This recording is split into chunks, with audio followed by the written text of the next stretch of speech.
Vince Montero here, and in a recent training, I was asked, what is the benefits of using long-tail keywords, or when should I use them? Long-tail keywords are slightly different than ordinary keywords, so I thought I'd make a video to show what the best use cases for these types of keywords are in specific campaigns.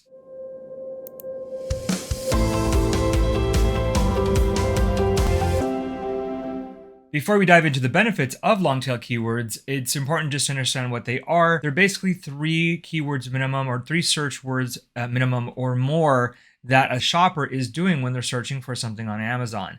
So a shorter, more concise kind of search is maybe considered an ordinary keyword, and long tail is 3 or 4. So in order to understand those, let's take a look at the benefits. So there's basically 3 different benefits when it comes to using long tail keywords. The first of which is there should be less competition in general because less shoppers are searching for these very specific keywords. So they're going to have lower search volumes, which means people or other sellers maybe aren't targeting them. So if you're targeting these more targeted keywords, then it's more relevant to the ad that you're going to be using or giving exposure to relevant products. So that could be a benefit in when you're using, especially a product that is actually a very competitive product. Look for a lower competitive keywords such as long tail. Now, since it's less competition, technically they should be relatively cheaper. Since there's less competition, bidding is not going to be as competitive. So this means that you could potentially rank for these types of keywords at a lower price.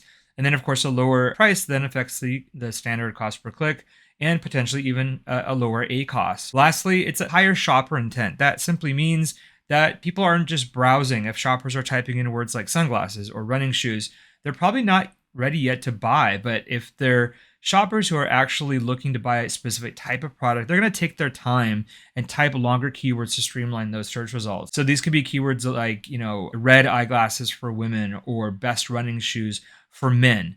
Now, these are more specific, so these should technically lead to a higher conversion rate.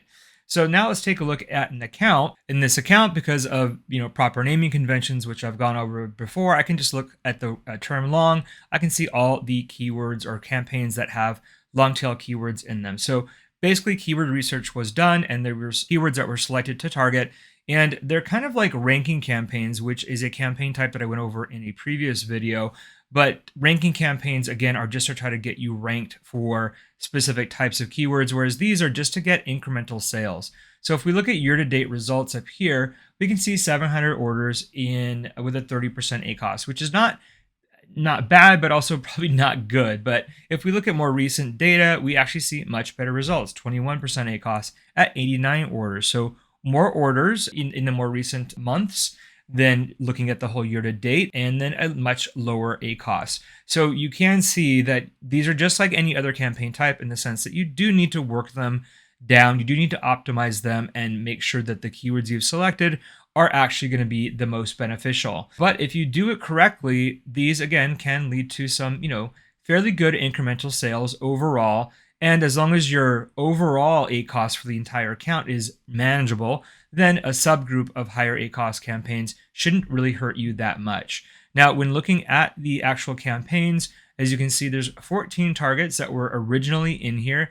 And again, this is based on the fact that these are lower search volume keywords. So you can put maybe 15 to 20 of the keywords inside here because they have lower search volumes. Now, hopefully these were grouped by actually, ranges of search volume. But if you've got higher search volume keywords, those are probably not long tail. So you want to put much less keywords in them. So as you can see, when I just clicked into the campaign, it went from 14 to 7. So 7 keywords have already been paused in the account. They probably just didn't work, or maybe they had a high ACoS. And you can also see that this is an exact match type. So all these keywords are exact match. And again, I like to do that simply because I do see these as we're just trying to do some research on different long tail keywords that we have found, and we want to target them exactly. You can do broad or phrase matching, but I don't recommend that as much because this is a very specific type of campaign. So you might as well go ahead and test it out and just do the exact matching. So again, hopefully this gives you an answer to what long tail keywords are and what some best practices are for them. You can, of course, put long tail keywords in other types of campaigns, but I like looking at these, individually. So just consider this like another campaign type that you can potentially launch to expand your reach in Amazon. So if you like that video, please remember to click subscribe, and I'll see you in the next one.